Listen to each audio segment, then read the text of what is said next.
You're listening to an IOE podcast. Powered by UCL Minds.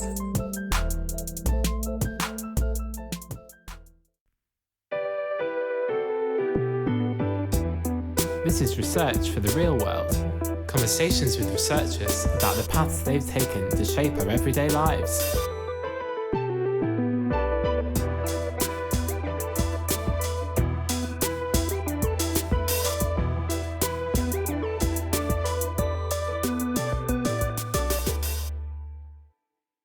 This is Research for the Real World, conversations with researchers about the paths they've taken to help shape everyday lives. Hello, I'm Dr. Laura Uthwaite and I'm a Senior Research Fellow at the UCL Centre for Education Policy and Equalising Opportunities at IOE, UCL's Faculty of Education and Society. In this season of Research for the Real World, we want to highlight research that examines how we can recruit and retain more teachers. This is because we know that teachers are a key influence upon young people's attainment and outcomes. But currently, teacher shortages are one of the main challenges faced by education systems in many countries, including here in England. On this episode, I'm delighted to be talking to Professor Caroline Daly. Caroline is a Professor of Teacher Education and Director of the Centre for Teachers and Teaching Research here at IOE. She is a qualified secondary school teacher before joining IOE on the English PGCE programme. Her expertise cover the role of digital technologies in professional learning, mentor learning, and school factors that affect teacher development. She is also a Fellow of the International Professional Development Association. So welcome to the podcast, Caroline. Hi, thanks for having me. So before we go into a little bit more about your work, it'd be great to know a lot more about yourself and find out about how you came to be where you are now.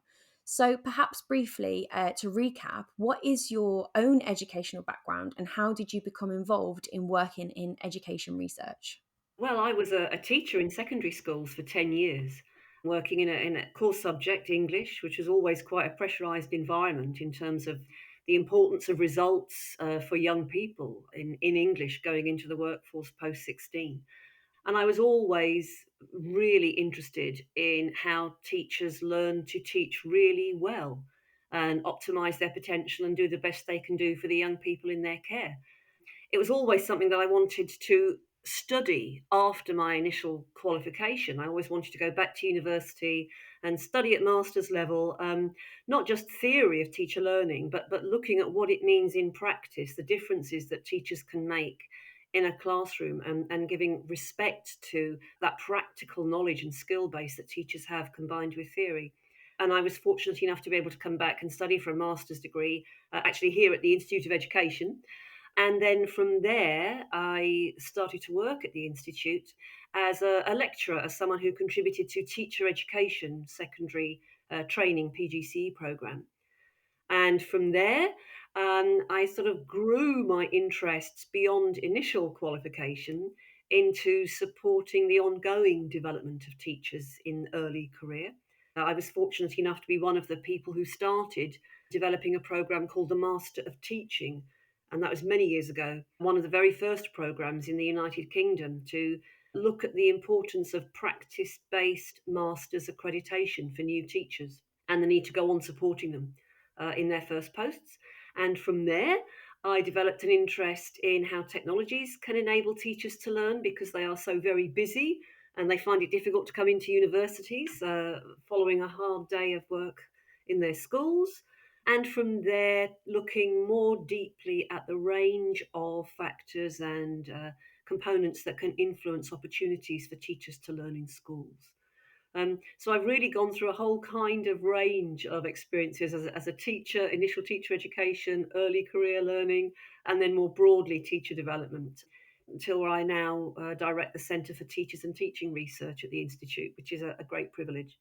That sounds great. And it sounds like, you've really developed such a wealth of experience across so many years. And I guess based off that, could you tell us a little bit more about what you think the challenges are currently for teachers and how that might have changed over your time in the sector, particularly with all the current issues at the moment? I mean, it's easy to say sort of obvious challenges that teachers face at the moment. I mean, we know, we're in a situation of national strike action at the moment around teachers' pay and working conditions.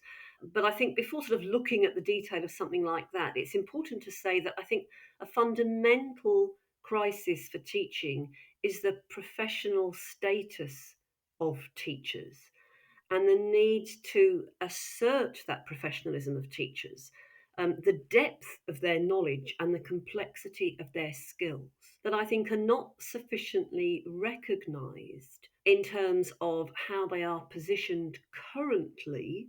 I think that it's really important to recognise that teaching is a graduate profession and that those who enter the profession are highly educated, talented individuals with a number of career prospects, and they want to use their intellect, they want to use their creativity, they want to use all the great ideas that they have and the passion for the subjects that they know about and the knowledgeable about as graduates. And they want to bring that to teaching to make a difference to the young people in their care.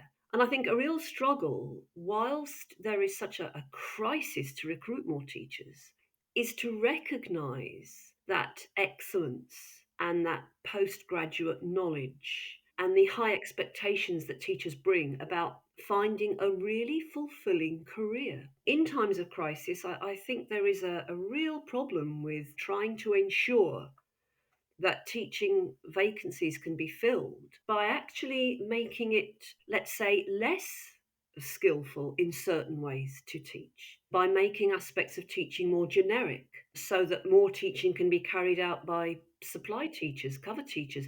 People can teach subjects in which they're not qualified, whatever it takes. And I think that the whole kind of way of thinking around this does a great disservice to the specialization of teachers and the excellence of their knowledge when they are fully trained, when they are given the opportunities to develop and take forward that excellence into their career. And I think it's a really difficult point in the teaching profession at the moment because there is a great deal of policy around, and some of it can be welcomed towards trying to provide more support for teachers. But at other times, I think there is a risk that some of the support that's being put in place is based on a kind of deficit picture that we won't be able to expect so much, so we really have to tell teachers how to do their jobs, to make it in certain ways a little easier for more people to be able to step in. Now, I think it's important to provide huge support to the teaching profession and to respect that need for support. But at the same time, we have to respect the expertise of teachers and the fact that it is a challenging job that requires expertise based on deep knowledge. And there's no shortcuts to that. So I think, it's pretty difficult at the moment when teachers want things to be less exhausting, but it doesn't mean that they expect their jobs to be in any way kind of trivialized or just made easier in superficial ways, because that's not actually very respectful to the profession.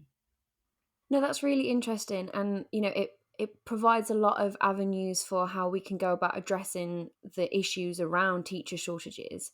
But there's also been a lot of talk around, we should increase teacher pay and decrease working hours. What do you think should be prioritised if we are going to address this issue of teacher shortages and keeping people in the profession? What do you think is the key lever to solving the problem? Pay is really important, and so are working conditions. There's no getting away from that. And not enough serious attention has been paid to that in recent years. Those challenges for teachers are real. And it's a highly competitive environment where we know that graduates are able to pursue a number of careers, and we need to make it clear that teaching is going to be worthwhile as a lifetime career that can sustain the kinds of aspirations that teachers quite rightly have on graduating university. So I think there's no getting away from that. However, I don't think that's all there is to it. I mean, if we were able to wave a magic wand and suddenly a pot of money appeared to give teachers a substantial pay award and maybe reduce some of the working hours, I'm not actually convinced that that would make a big enough difference going forward. Because what really matters is the nature of teachers' work. Teachers have always worked incredibly long hours. And there have been many periods in time when they haven't been well rewarded financially for those hours. But we have never in those times seen the rates of teachers leaving that we have today.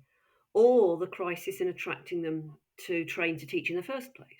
So we do have to look at what it is about the profession now, when we've been through tough times before, that makes it so much less appealing.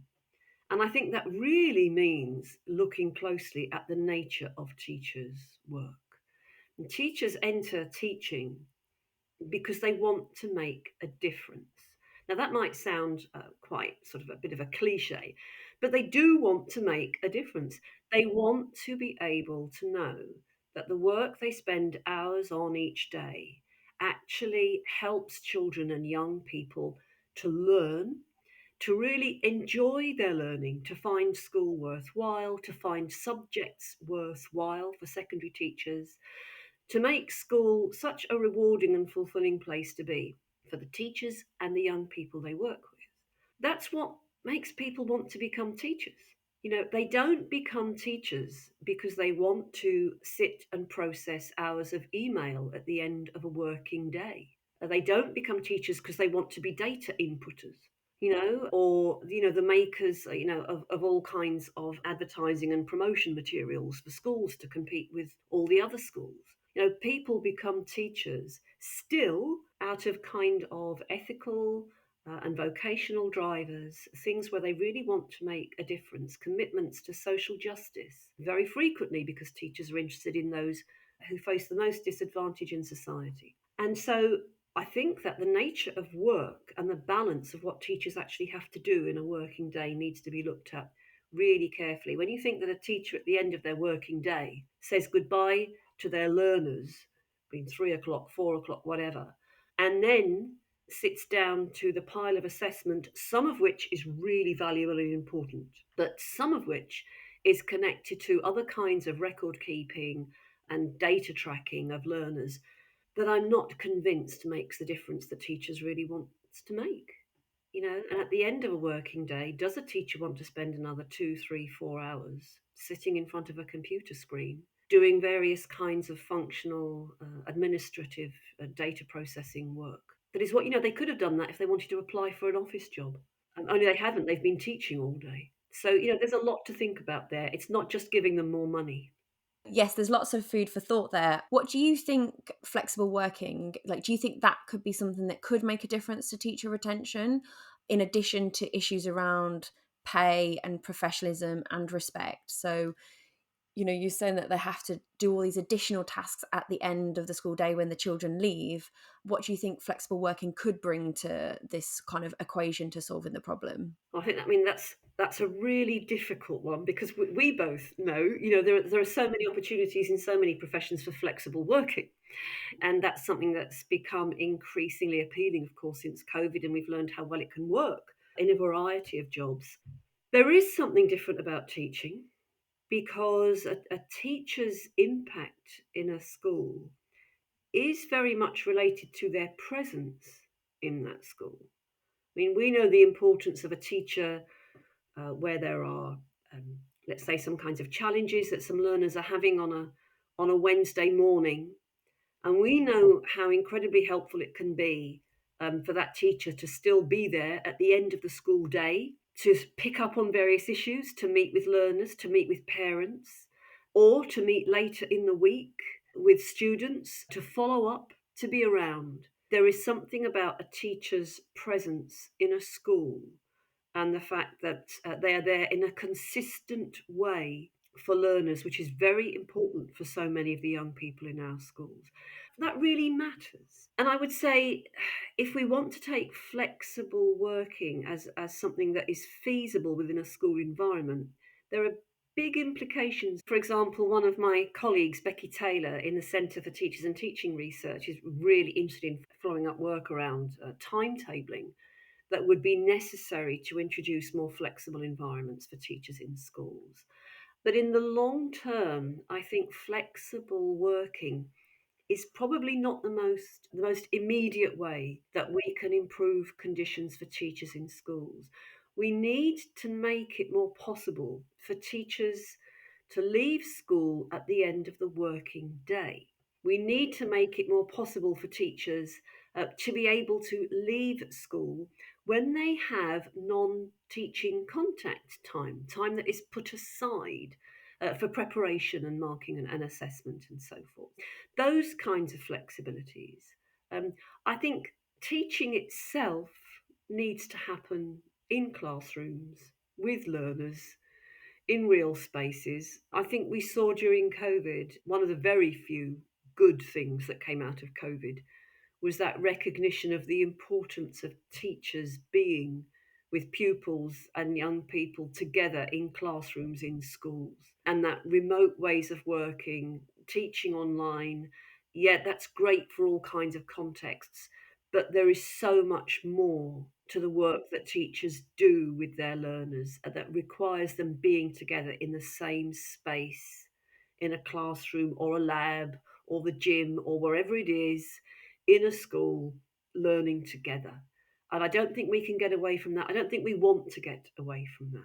So, yeah, there's a different kind of way we need to think about what flexible learning could be for teachers going forward. That's really interesting, and your thoughts on these many different elements of the problem and the solutions. It's it is really insightful, and hopefully our listeners will gain something from all your different ideas in those areas. So, in the teaching profession, there's been changes in terms of how new teachers are trained. And I understand that you've done some research around the early career framework. What did you find as the main benefits of this framework for supporting the retention of new teachers? Oh, well, this was some research in the Centre for Teachers and Teaching Research that was actually led by my colleague Mark Hardman a couple of years ago. And we were able to research the pilot run, if you like, of the early career framework at that time, which was a framework consisting of a set of entitlements and learning experiences offered to early career teachers. And it was being set up to run for the first 2 years in post for new teachers. And in many ways, this is something we can really welcome because it recognises the fact that new teachers are entitled to ongoing support in the early stages of their career. And that this is something that should actually be mandatory, and that funding needs to be made available to schools to give time for new teachers to be able to learn, and also, crucially, to give time to mentors who are appointed with a specific role to support the development of those new teachers.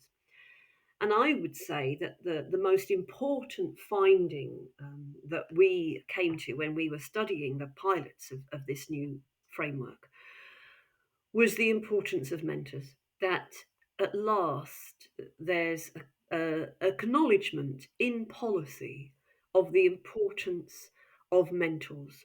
That is a person in the school who is an experienced teacher, who is able to provide regular support for the new teacher. I mean, ultimately, over 2 years of the programme. I mean, the pilots that we were looking at weren't lasting over 2 years, but that is what the requirement is. And that this support is something that happens weekly or fortnightly, that it has to be protected, that mentors can't be interrupted and taken away from their time with a new teacher to go and deal with other things, and that there is a programme of entitlement by which the new teacher is observed, crucially, that the mentor observes the new teacher, and that they have a dialogue, a feedback conversation after observation on a regular basis, and that they base their discussion on the needs of the new teacher going forward with reference to what has been observed of them teaching in class.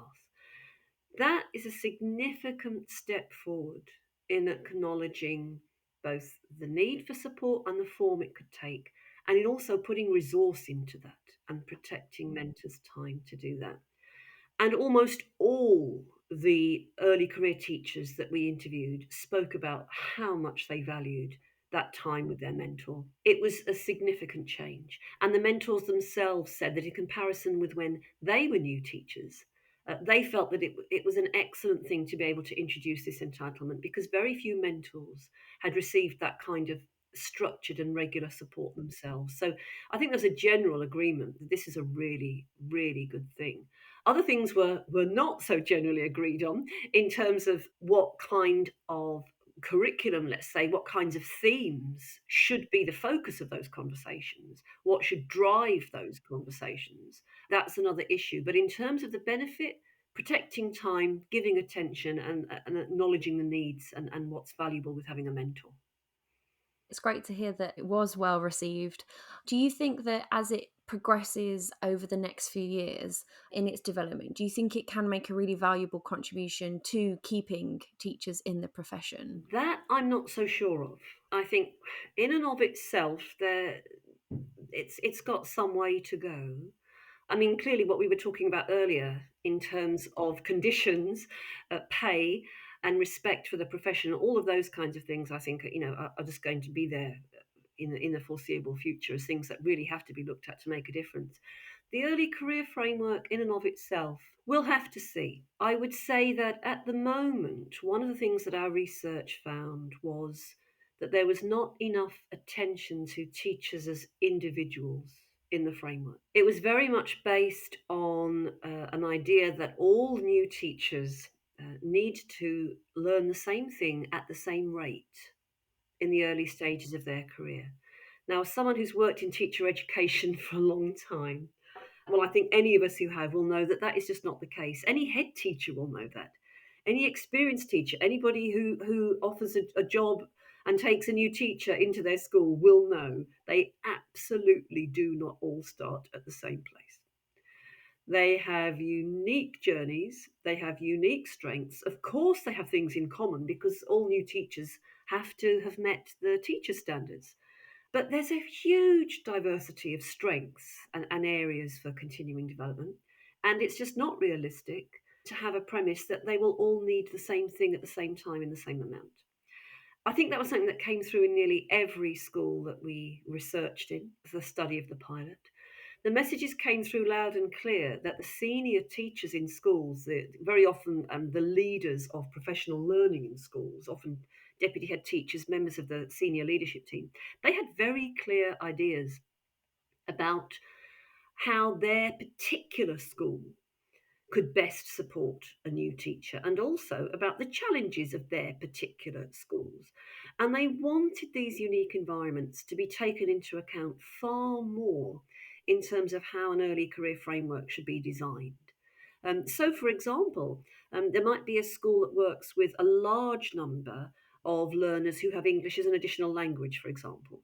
And they already had really good systems in place for how they bring about induction for new teachers so that they can make the most of those language resources that the students are bringing to school each day, and so that they can learn how to work in the best possible ways with those language rich classrooms. That was almost a starting point for being able to be a successful teacher in a school where a majority of the learners may not speak English as a first language. And those people with experience in those schools were very clear about the expertise that they brought and how they could help new teachers in that environment, where there was actually fairly minimal reference to that in the early career framework in any kind of tangible ways that were going to make a difference in the first term of teaching. And then there are many examples where people come perhaps where they already have excellent classroom management skills, where they were very successful in working in quite lively classrooms as student teachers and really wanted to focus on other things like developing quite sophisticated techniques for developing their subject, let's say. And they would get quite frustrated if the program was saying, well, we've got to start with behaviour management and everybody has got to learn how to do behaviour management in this way. And saying, well, actually, that's really nonsense. How can we have one program that is setting out similar kinds of expectations for people who arrive with widely differing areas of expertise? And what about if you are a teacher of PE in a secondary school? How is that different from someone who is trying to teach 4-year-olds to read? What are the different skills that you need in management? What if you teach people a modern foreign language?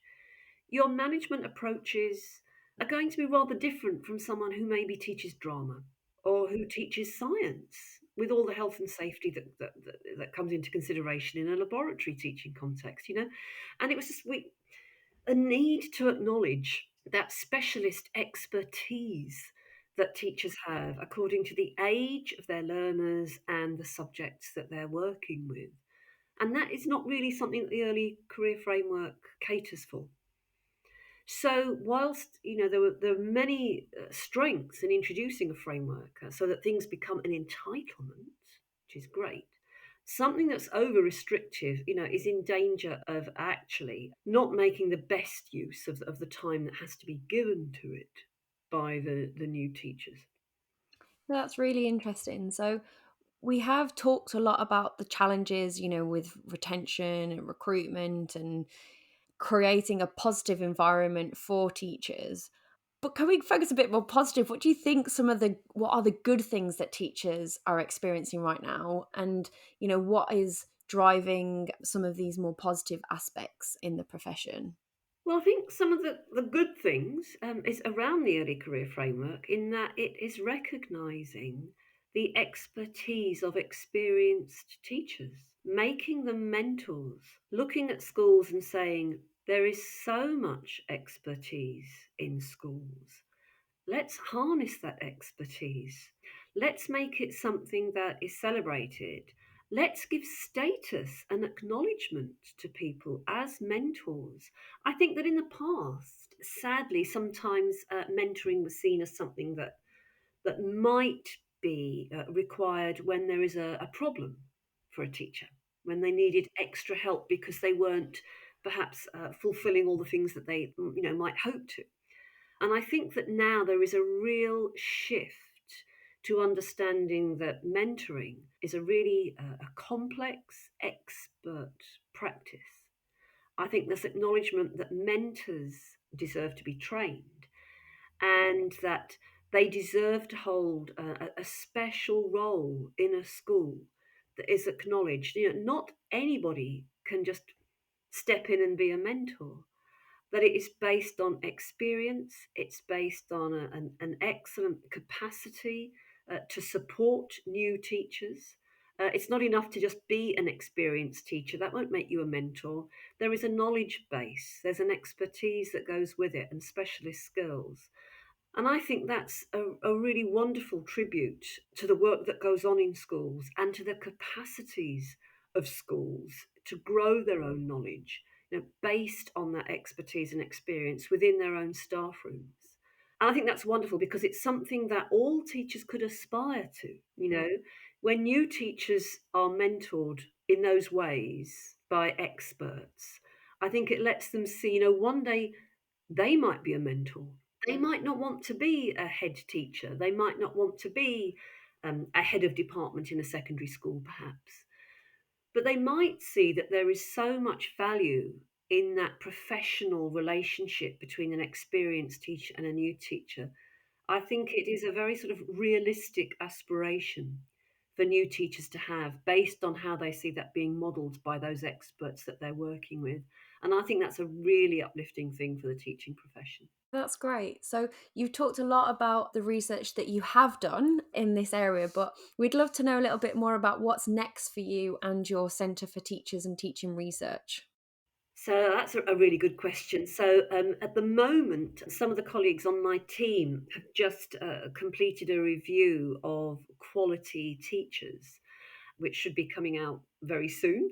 And on the basis of that, we're really interested in looking at how we can most successfully prepare new teachers to be excellent practitioners. It's something that we're looking at. We're currently awaiting some outcomes and we'll find out, but we certainly hope to be researching the kinds of impacts that will be brought about by the new arrangements for initial teacher education that are coming into place from September 2024. We have a situation nationally with a whole set of newly accredited providers of initial teacher education, which includes many who have done this role before and for many years, and also some newcomers and new kinds of organisations, and new partnerships between organisations, universities, and schools coming together in different ways to provide initial teacher education going forward.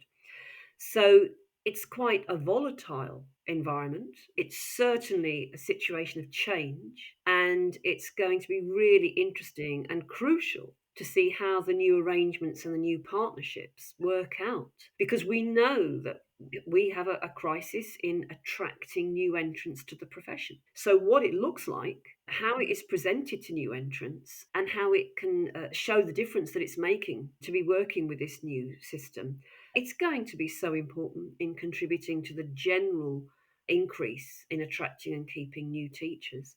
So, yeah, very much with our eye on what happens from September 2024 and investigating hopefully the benefits going forward, and trying to identify those features of the new arrangements that do the most good in bringing about the kinds of high quality teachers that all our learners deserve. Good luck with all the future projects, and we all look forward to hearing the different insights and those recommendations for the future. It has been really interesting hearing about all the different challenges and solutions to the teaching profession that you've talked about, and like I say, especially the work around the early career framework. Thanks so much. It's been lovely to talk. You can follow the Centre for Teachers and Teaching Research on Twitter at IOECTTR to learn more about the centre. Some of what we've covered today with Caroline is also available in the episode notes. If you've enjoyed this episode, we have an archive of 18 past seasons. Just search IOE Podcast from wherever you get your podcasts to find episodes of Research for the Real World, as well as more podcasts from IOE. And a quick favour before you go, if you are listening on Apple Podcasts or Spotify, we'd really appreciate it if you can give the IOE podcast a rating. 5 stars would be nice if you're enjoying the show. And this will help us to reach more people who are interested in hearing about such important work. I'm Dr. Laura Uthwaite, and thank you for listening. Research for the Real World is produced by IOE Marketing and Communications and IOE Research Development. The theme music was created by Rob Cochran. Tatiana Sotero Diaz is the series advisor, Amy Leibowitz is the series producer, and Jason Ilagan is the executive producer of the IOE podcast. Thanks so much for downloading and listening to this IOE podcast.